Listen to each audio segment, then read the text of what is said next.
By the 20th of April 1945, the Second World War was almost over. The Soviet army closed in on Hitler's bunker in the center of Berlin. His most trusted deputy slipped away to a secret rendezvous. In a villa north of Berlin, Heinrich Himmler committed high treason behind his leader's back. To save his own skin, he met an envoy from the Jewish World Congress. Himmler, the very man who'd orchestrated the massacre of the Jews, now secretly proposed an end to the Holocaust as part of a peace deal with the West. Heinrich Himmler was chief of the notorious SS, one of the most murderous organizations in history. His men were bound by oath to torture and kill without question. Ich schwöre dir, gehorsam bis in den Tod. Himmler was an unlikely mass murderer. Himmler actually appeared quite shy, not at all self-confident or military, or in any way brutal. He could change in a flash to someone very different.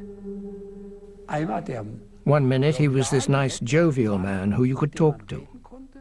And the next, he was a bloodthirsty tyrant who tortured other human beings. This man of violent contradictions led the Nazi crusade that drove many of his compatriots to commit some of the most bestial war crimes ever known. They knew what they were doing. Everyone in Germany has known the 10 Commandments for hundreds of years. Everyone has a conscience, and you'd have to kill it dead to join something like that. Himmler was born in Munich in 1900, in the heyday of Imperial Germany. The Himmlers were a pious middle-class family. Heinrich had a respectable childhood. He revered his father, a schoolteacher and devout Catholic who had tutored the Crown Prince of Bavaria. There was no sign of fascism or anti-Semitism in the conservative Himmler family. He was the son of a Bavarian teacher and was greatly influenced by his parental home, and there was always something pedantic and schoolmasterly about him. Intensely patriotic, the adolescent Himmler longed to serve as an officer for the German imperial forces during the First World War. His family backed this ambition. "I love warfare," he wrote in his diary, but by the time he was old enough, Germany was defeated. Missing out on the war tormented him for the rest of his life. Defeat in the First World War shook the foundations of German society to the core. Under a new center-left government, the Weimar Republic, Germany faced civil war as left fought right. While studying agriculture in Munich, Himmler joined the right-wing militia of the Freikorps. They were armed, violent, and anti-Semitic. His reading list for 1922 included many anti-Jewish tracts.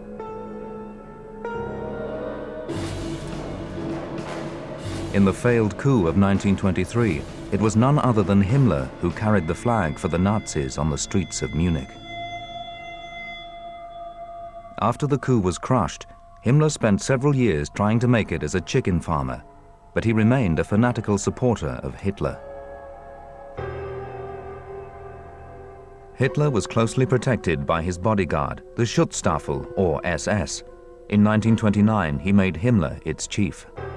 Himmler completely devoted himself to Hitler. For him, that was it. He had taken an oath of allegiance. My honor lies in loyalty. Himmler saw the SS as an order of German knights. This new caste of farmer warriors would secure the future of the master race. They would fight to reclaim and defend the sacred soil of the fatherland. Himmler saw himself above all as a farmer, and he believed if you ruin a farmer, you ruin the land. Then you become dependent on others, and that is the downfall of a nation. The one-time farmer idealized country life as the destiny of the German people, untouched by urban decadence or racial impurity. He dreamt the SS would recolonize what he called the ancient Germanic settlement areas, to the east of the fatherland. Eine Feststellung möchte ich hier vor Ihnen als Reichsführer SS, der ich selbst nach Abstammung, Blut und Wesen Bauer bin, treffen. Der in der Schutzstaffel von Anbeginn verdrehte Gedanke des Blutes wäre zum Tod verurteilt, wenn er nicht unlösbar mit der Überzeugung vom Wert und von der Heiligkeit des Bodens verbunden wäre. In 1934, Himmler and the SS made their big breakthrough to power. That summer, in a wave of killings, they swept aside the SA, their main rivals for power in the Nazi state. Armed and above the law, Himmler's SS soon controlled the concentration camps and the Gestapo, the Nazi secret police. In 3 years, he transformed the small unit of bodyguards into a fearsome organ of terror, over 50,000 strong. He was the leader of Hitler's personal guard, which had started off as really small, just a few men. Then it suddenly expanded and burst out of its confines. Many Germans aspired to be SS men.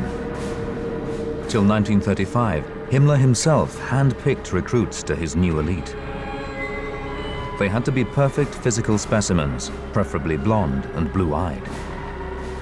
They also had to be unconditionally devoted to Hitler, Germany's leader since 1933. Himmler boasted to SS comrades that he'd even shoot his own mother if Hitler ordered it. He saw the SS as a Germanic or Aryan killer elite.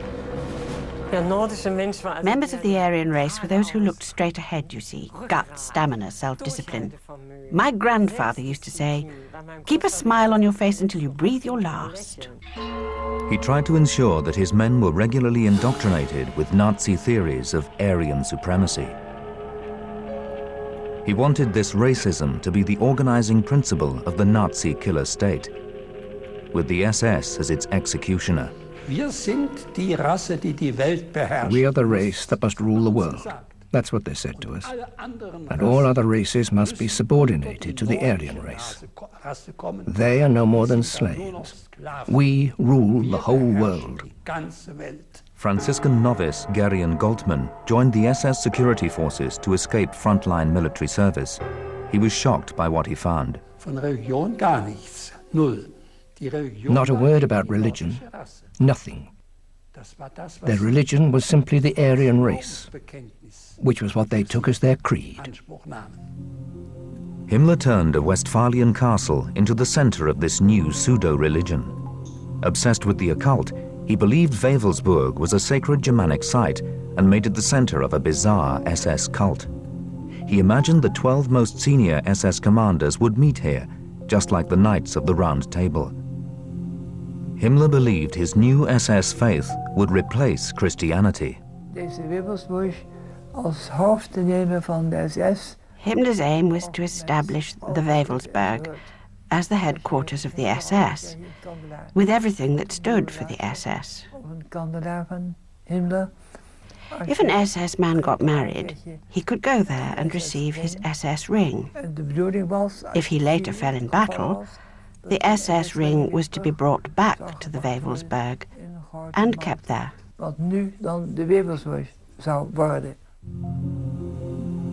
Only senior SS men could wear the ring, which bore ancient Germanic symbols on the outside, and on the inside, Himmler's signature. It was also inscribed with the SS's most sinister symbol, the death's head. Wewelsburg was one of Himmler's consuming passions. He oversaw the entire project. Outside its walls, a concentration camp was built, supplying cheap labor for his lavish SS castle. SS ritual coexisted with SS terror. In the cult room, above the mausoleum, the columned room, we sanded down the marble floors by hand. Die Säulenhalle, die Marmorböden geschliffen, von Hand. The SS imprisoned Max Hollweg for refusing to serve in the armed forces. He then experienced their expertise in torture. An Unterernährung, an Misshandlung, malnutrition, maltreatment, punishment that harked back to the Middle Ages. An das Mittelalter erinnerten. Die Hände rücklings auf. Your hands were tied behind your back, lifted up until your shoulder joints dislocated. And if your body stretched so that the ends of your feet touched the ground, then you would be lifted higher again.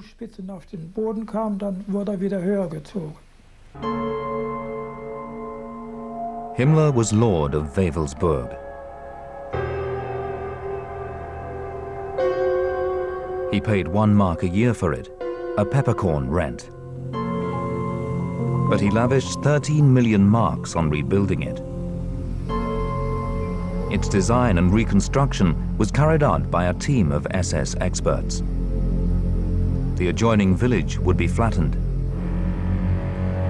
At the heart of the castle, the SS elite would have their own realm of the dead, a stone crypt with walls 5 feet thick, where the most senior SS comrades, the Obergruppenführer, would be cremated and buried.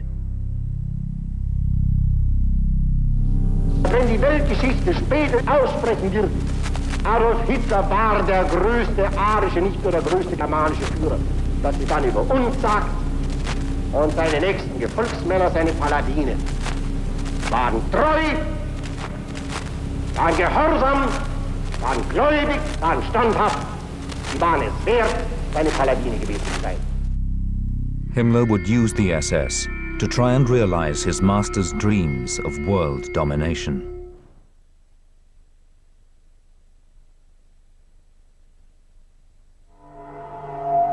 Opposed to Christianity, Himmler forbade all SS men from having a Christian wedding.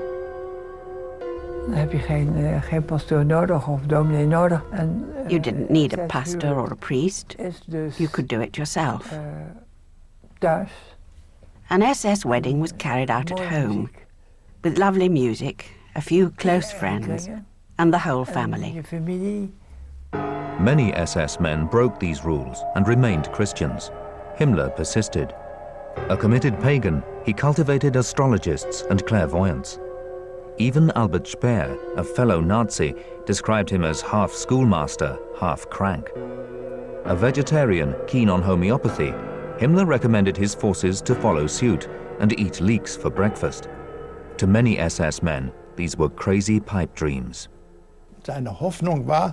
His hope was that after the war, he probably knew that it wouldn't be possible during the war, he could turn all his troops into vegetarians, feed them an alcohol-free, nicotine-free diet.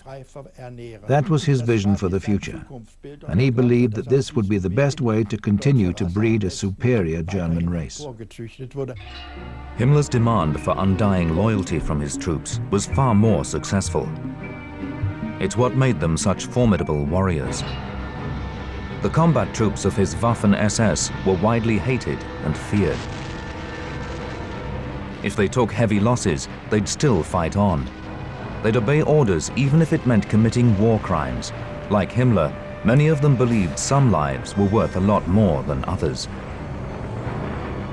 Ob die anderen Völker in Wohlfahrt leben, ob sie verrecken vor Hunger, das interessiert mich nur so weit, als wir sie als Sklaven für unsere Kultur brauchen. Anders interessiere ich mich nicht. Ob bei einem Bau eines Panzergrabens 10.000 russische Weiber an Entkräftung umfallen oder nicht, interessiert mich nur so weit, als der Panzergraben für Deutschland fertig wird. Himmler's utter contempt for Slavs and Jews contrasted savagely with his love of the master race. He urged all racially pure Germans to have as many children as they could, while inferior races should wither away and die out. Once he had the power to translate his racism into action, he made sure the SS didn't spare non-Aryan children. By contrast, he saw Aryan babies as the best guarantee of the SS's future. In December 1935, he created a sinister new organization, the Lebensborn, or spring of life. It provided homes where unmarried German mothers could give birth to pure Aryan children. He made it SS policy that any foreign children believed to be racially pure were imported into Germany. In 1941, he commanded that any strong, healthy blonde orphans found in Poland were to be sent to the Reich for Germanization. The children were separated into 10 or 12 different racial groups. I, thank goodness, belonged to the ultra-Aryan group, Group 1A. These children were only allowed to be adopted by Nazi Party members who had a university degree. So, jetzt machen wir die Augen ganz groß auf und schaust mich an. Ja. Georg Weber, Augenfarbe 2a. Human beings were measured and catalogued. Eye color and skull shape determined racial value. Similarly, there were strict tests of health and race for SS men and their fiancés. Nicht mehr zufällig, sondern bewusst wird das Gesunde sich zum Gesunden finden. Zur glücklichen und richtigen Gattenwahl. Gebt euer Bestes eurem Volke, dann werdet ihr zum besten Volke gehören.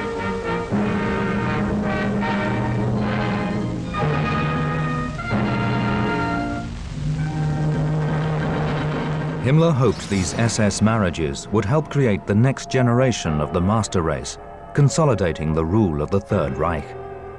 He ordered SS bachelors to get married fast. He encouraged SS promiscuity and premarital sex. When Himmler sat next to me on my wedding day, he asked whether I already had a child. Now, come along, I said, for I was a respectable girl.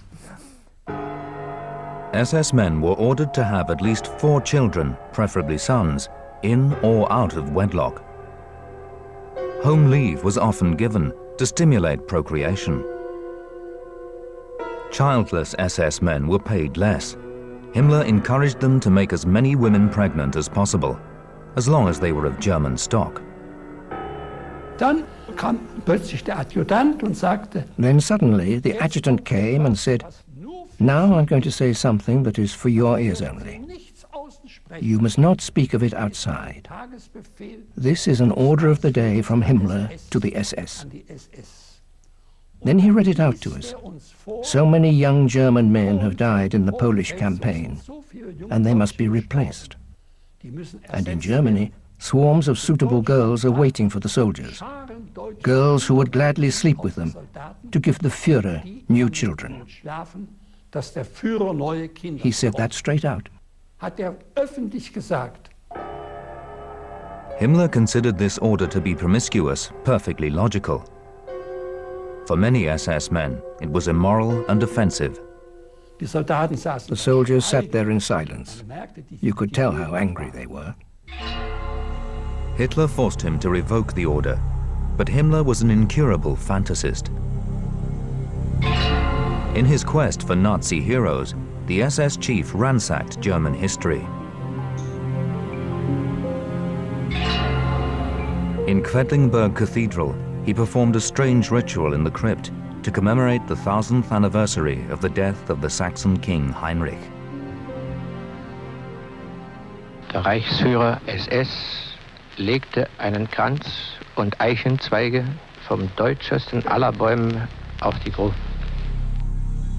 King Heinrich had created the first ever German kingdom. Dieses einstmalige Grab, auf dem seit Jahrtausenden von Menschen unseres Blutes bewohnten Burgberg von Quedlinburg, soll eine Weihestätte sein, zu der wir Deutschen wallfahren. Himmler believed that Heinrich's spirit spoke to him and that he had a deep bond with the dead king. He felt that he was the reincarnation of Heinrich I. He was the Aryan type he presumed Heinrich to be, and in his mind believed he was his descendant. Himmler was determined to rewrite history in support of his racial theories. In 1935, he created a special SS department, the Ahnenerbe, or Ancestral Heritage Group. Their task was to find historical proof of the destiny of the master race. In their search for Aryan forebears, they looked for Atlantis in Venezuela. They even searched for Aryan ancestors in Tibet. Leading professors joined the SS to carry out research for the Ahnenerbe. Himmler had their finds sent off to SS-run museums. He also ordered excavations in Lüneburg, home to ancient Germanic tribes. He oversaw the dig himself. He wanted the SS to pursue archaeological finds as systematically as they hounded enemies of the state. Wir werden diese Grabungen nicht etwa, weil wir der Wissenschaft in irgendeiner Form Konkurrenz machen wollen, nein, sondern weil wir mit der Wissenschaft zusammen weltanschauliche Dinge suchen wollen, ganz konsequent fortsetzen. Wir werden uns dieser Aufgabe mit derselben Zähigkeit widmen, mit der sich die Schutzstaffel allen anderen Aufgaben bisher gewidmet hat. Himmler believed ancient history would help prove the superiority of the master race. But the Ahnenerbe often couldn't provide him with the evidence he required. He gave the order to find the remains of Heinrich at all costs. They just had to be somewhere. When the SS couldn't find the king's remains, they picked a stand-in. But they weren't to be found. And so, out of the catacombs of the crypt, they unearthed the bones of noble women who were buried there. And a year later, proclaimed them to be Heinrich's remains. Hitler was unimpressed by many of Himmler's pagan fantasies. He permitted them because he knew how vital the SS was to Nazi rule. For his part, Himmler believed Hitler was the greatest genius ever. Gripped by the Führer's charisma, Himmler worshipped him as the Nazi savior, spiritually predestined to change the world. Himmler had a penchant for the esoteric. And if you have such leanings, then you are more susceptible to personalities with strong magnetism. And especially Himmler, at the beginning, when he built up the police state. He had a strong fixation for Hitler.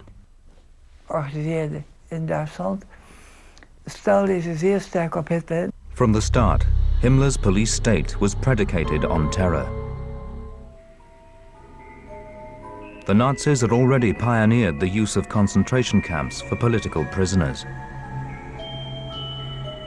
Himmler planned to make the camps the centerpiece of his police state, combining systematic murder with arbitrary brutality. He put his own SS Death's Head units in charge of the camps to brutalize and murder Hitler's opponents. Hitler once in my presence turned the conversation at table to Himmler and the concentration camps. But that was quite typical. You see, the impression had to be created that they were labor camps, and Hitler mentioned that Himmler employed an ingenious system.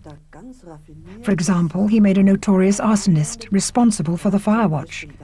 And of course Himmler said, "You can be certain, mein Führer, that no fire will break out there." So you really got the feeling that it was a well-organized labor camp, cleverly run from a psychological perspective. Himmler invited an 8-year-old girl to his first new SS camp at Dachau. We saw the herb garden, the pear trees and the pictures that the prisoners painted. Wonderful. Afterwards, we had a very good lunch. The young diarist was Gudrun Himmler, his daughter. After the war, she would describe her father as a loving human being. Her mother Marga seems to have enjoyed a happy marriage to the SS chief, despite Himmler's later infidelity. She always sat there very still, but it was always somehow positive. She had a definite presence, even if she didn't say anything. And Gudrun was so little at the time. When he was there and Gudrun was with him, he was terribly nice to her. What Gudrun didn't see were the perverse experiments being carried out in the name of science. Himmler took a particular interest in the murderous work carried out in Block 5. He had a friend and protege in Dr. Sigmund Rasche. Himmler encouraged him to use humans as fodder for his research. One experiment on hypothermia involved complete immersion in ice-cold water. Dr. Rasche said, "So in you get, you scoundrel." And I got in. 𝗖𝗆𝗶𝗁𝗶𝗴𝗲 was one of many prisoners exposed to extreme hypothermia. Only a few survived. All at once I felt cold and pain in my knee, and terrible pains all over my hands. And then I lost consciousness.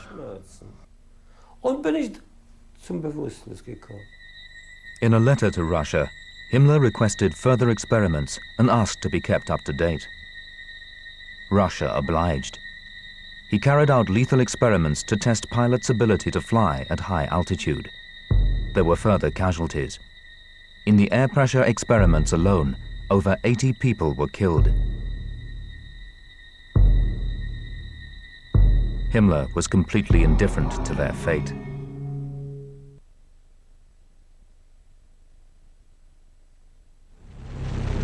In Poland in September 1939, SS combat troops fought alongside the soldiers of the regular German army.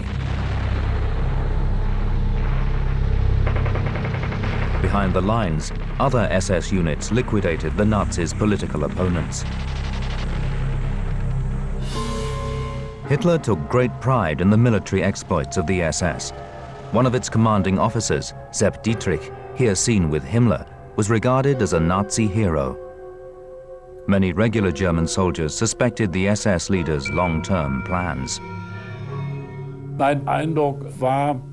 My impression was that there was something almost repulsive about him. He was always very pasty-faced, made an unhealthy impression, and was nervous in his movements. He covered it up by being very self-assertive. But nevertheless, I somehow had an instinctive feeling. Behind this man there is something horrifying. Behind the lines in Poland, Himmler's intentions soon became clear. The SS mission was persecution, ethnic cleansing, and murder. Within a year, Himmler's men had terrorized and uprooted 1 million Poles and 300,000 Jews. But Hitler soon wanted to pursue his racial ideology to its murderous conclusion. He knew that in this, Himmler and his right-hand man 𝗖𝗆𝗿𝗍𝗃 would obey him without question. By 1941, Himmler had developed the SS into a perfect instrument of mass murder. It now numbered nearly 250,000 men and was still growing fast. Himmler was a man with tremendous energy and enormous drive. That's why he was able to be such a fatefully perfect organizer. With the invasion of the Soviet Union in June 1941, a new phase began. The Eastern Front was the scene of an SS war of extermination. Behind the front lines were the SS Einsatzgruppen, or task forces, whose mission was to subjugate all Slavs and annihilate all Jews. Their victims often suspected nothing. When the war began, we wanted to flee, but my grandfather said, "What if the Germans do come? I know them from the First World War. They are very cultured people. What could be better than German culture?"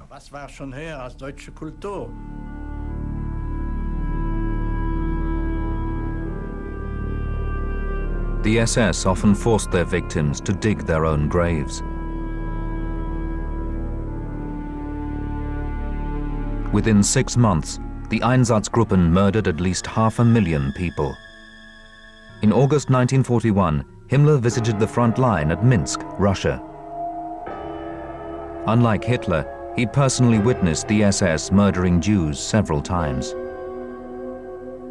That day, he ordered SS Einsatzgruppe B to carry out a mass shooting as soon as possible. The SS men duly obeyed.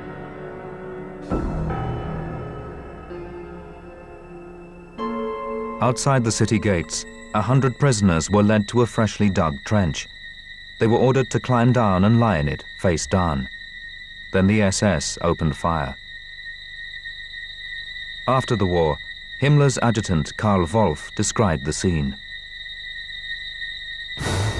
Dann blieb natürlich nicht aus, dass der Reichsführer da reingeguckt hat, dass hier von diesen Schüssen, Kopfschüssen, also Gehirnmassen rausspritzen in hohem Bogen und dem Reichsführer an seinen Mantel spritzten. Er hat also gezittert, nicht wahr? Er hat sich natürlich wahnsinnig geekelt. Und wie er das sah, dann begann er zu wanken und zu taumeln. Sickened by what he saw, Himmler nearly fainted. His personal physician was summoned. The impression that my father got when Himmler came back from the firing squads was that he found it dreadful and repulsive, and he felt sick. Himmler's own revulsion mirrored that of many SS men, wearied by mass slaughter. So, another way had to be found to better realize the Führer's goal of exterminating human beings. Shooting was no good.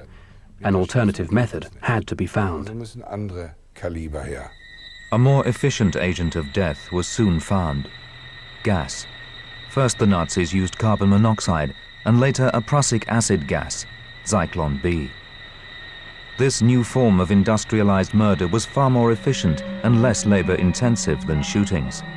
In the death camps, the SS now used gas to carry out what the Nazis euphemistically called the final solution: the elimination of all Jews. And they were all asked how old, wie alt, and I just remembered, and I said 18. And there was my mother, and she said 44. So she went there and I went here. I wanted to run after her. I was pushed back. So this is the last I saw of my mother. She just wasn't selected for life. At Auschwitz, between 1 and 2 million Jews were gassed to death. Himmler himself had suggested it as an ideal site for a death camp.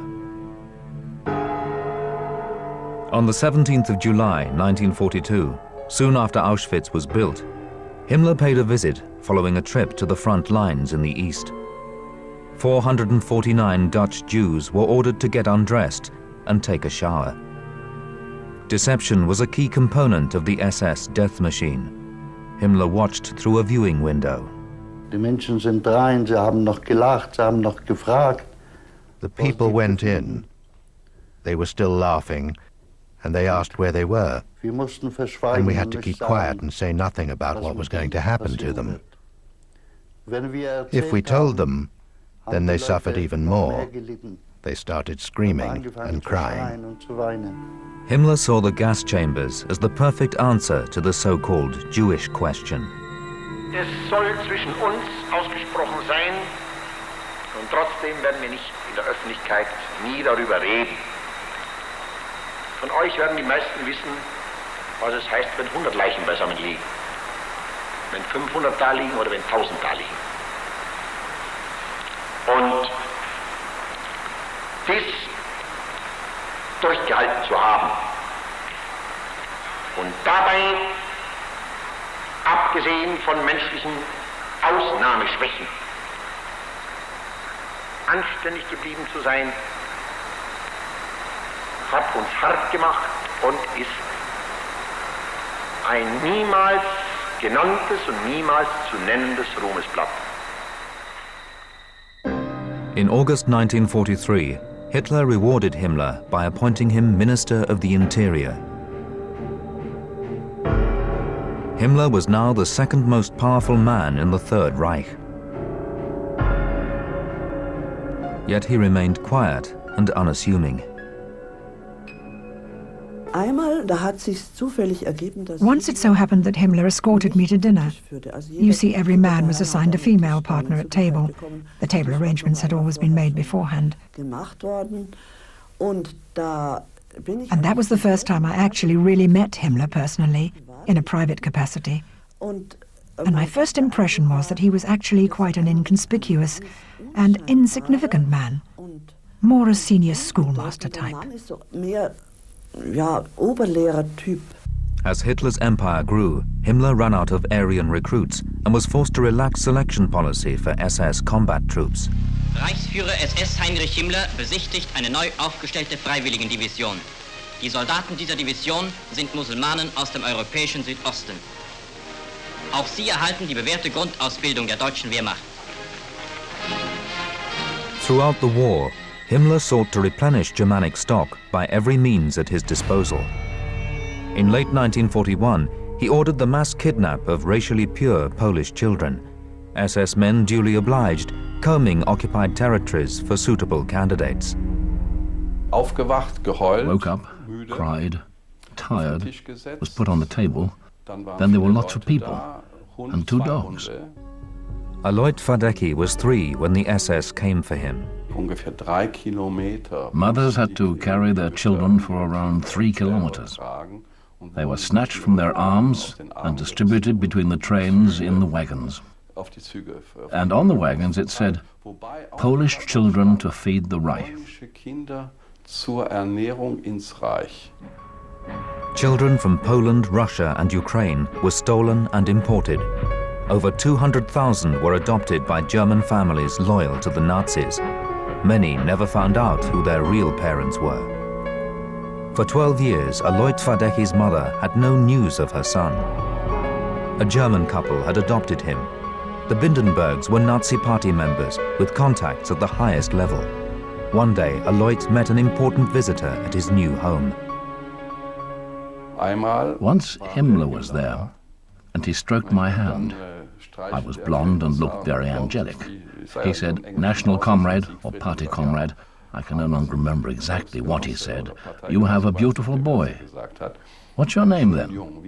I said, "Alfred." My name was originally 𝗏𝗏𝗏𝗏𝗏. And then he stroked my hair and then said, "Come here and sit on my lap." And so I sat there.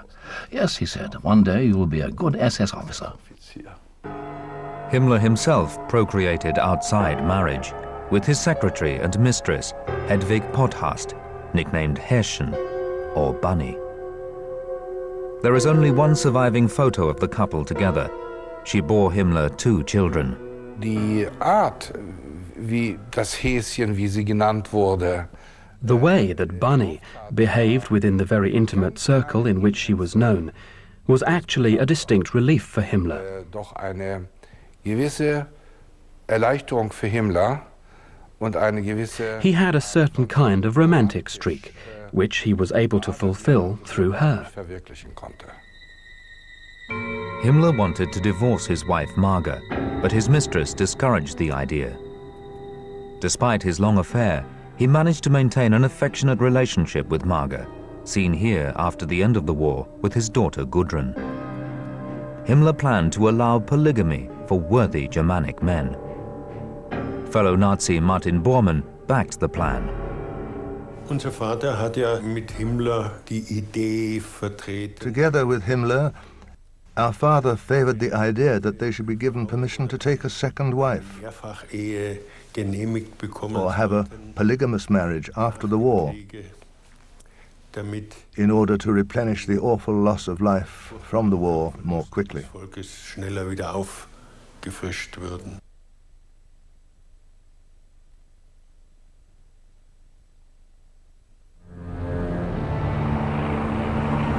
By mid-1944, defeat threatened.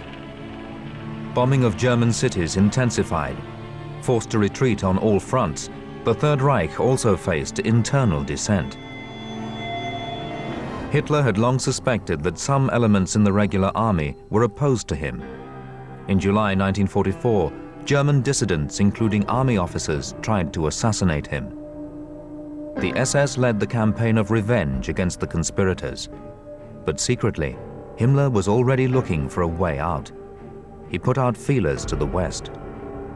Reports to this effect soon landed on the desk of Winston Churchill. The British leader rejected out of hand any possibility of negotiating with the SS chief.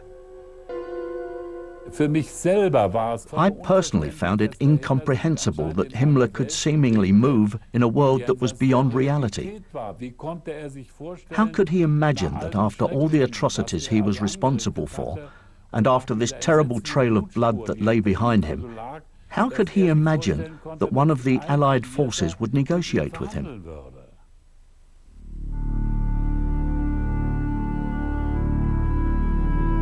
To the east, the mass murder continued.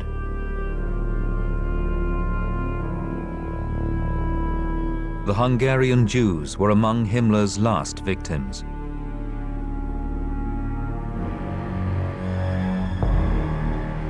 In Western Europe, the SS were supervising the construction of the Nazis' new secret weapon. They dreamt it would lay waste to British cities and demoralize the Allies. It was another futile hope.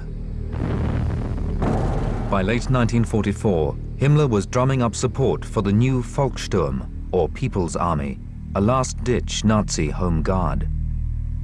Unsere verfluchten Feinde werden es feststellen und einsehen müssen, dass ein Einbruch in Deutschland, selbst wenn irgendwo gelänge, für den Angreifer Opfer kostet, die für ihn dem nationalen Selbstmord gleichkommen. The Volkssturm was not an intimidating force. Young boys and old men would be forced to fight against overwhelming odds. Some of the Nazis' last crimes were against their own people. But now, Himmler was given a full military role at the front. Defying all military advice, Hitler made him commander-in-chief of the ragtag Upper Rhine Army. At last, the SS chief could play the part of the humble soldier. He was constantly surrounded by senior Waffen-SS officers on all possible occasions, and by that time they had received the highest ranking distinctions, so their chests were simply glistening with medals, whilst he stood there with nothing more than the Golden Party insignia.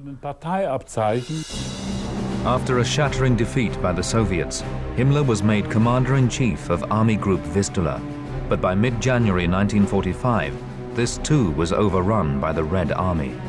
In a supreme irony, Himmler had been defeated by Slavs from the east. It was just a matter of time before Berlin fell. Crushed, Himmler now gave up the fight. While his troops fought on in vain, he seldom visited his battle headquarters, claiming to have the flu. Suddenly, he was ill all the time. He was no longer at his command post, but withdrew to the SS military hospital in Hohenluken and took refuge in illness. While rivals in the SS sought to dislodge him, Himmler spent his days with his mistress and their children. He no longer cared when he was finally stripped of his military command. As his power dissolved, his only concern was to find a means of escape. Evidence of his crimes was rapidly mounting. On the 11th of April 1945, US troops liberated the Buchenwald concentration camp near Weimar. Their cameras documented the SS crimes. German citizens were shown being led through the camp in shame. Himmler now found out that he was second on the Allies' list of wanted war criminals, right after the Führer himself. Hitler made his last public appearance inspecting raw young troops near his bunker. He then sank into a mood of suicidal gloom. After his last visit to the bunker, Himmler said that everyone had gone mad. Then came the meeting in which the SS leader, a fantasist till the end, placed such hope. It was arranged by his Swedish physician, Felix Kersten. Himmler found himself face to face with a Jewish spokesman, Norbert Masur. For the first time, Himmler had to confront a representative of the Jewish World Congress. and he was very nervous about how the first 10 seconds of that famous meeting would transpire. Mazur was dumbfounded by what Himmler had to tell him. To save Germany from total defeat, the SS leader proposed a new alliance between Nazi Germany and the Western Allies against the Soviets. In a cynical bid to win the trust of the Western Allies, he offered to liberate Jews from the camps. He promised Mazur the release of 15,000 women prisoners, including some 2,000 Jews from Wewelsburg. The Red Cross soon drove them to freedom. He also tried to bargain over the lives of Hungarian Jews. Many were released, but only thanks to pressure from the West on the Hungarian government. That was a great political operation, where we were able to save the lives of 300,000 to 400,000 people in the camps.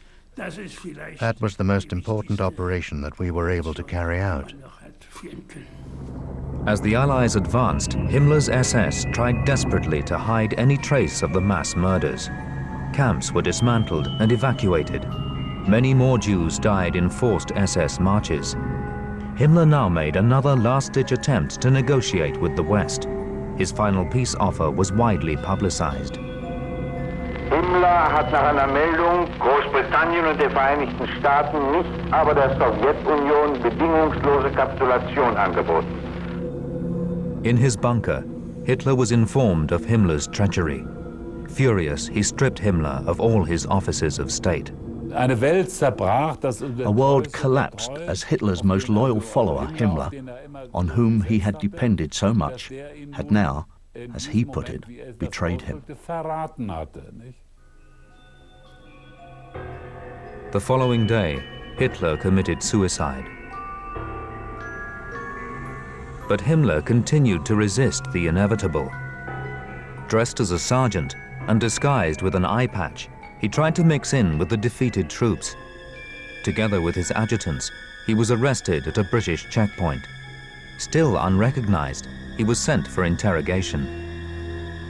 Shortly afterwards, he declared his true identity, but he was one step ahead of his captors. His adjutants were brought before the cameras. They had no idea Himmler was already dead. During a body search, Heinrich Himmler had finally taken a way out, the only one left.